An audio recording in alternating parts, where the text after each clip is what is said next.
তো আগের একটা ভিডিওতে শেয়ার করেছিলাম এই কাস্টমার কতটা বেশি টেনশনে ছিল। সেই টেনশন অবশেষে দূর হয়েছিল আর সুন্দর আমি একটা রিভিউ পেয়েছিলাম। আমি সত্যি বলতে একটু টেনশনে ছিলাম।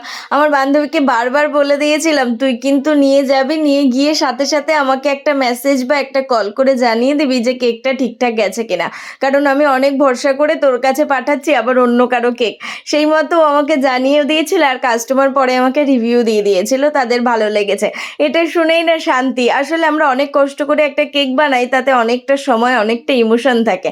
যদি কাস্টমারের সেই জিনিসটা ভালো লাগে তখন না নিজেদেরও মনে হয় যে না, সারাদিনের কষ্টটা সার্থক হয়েছে।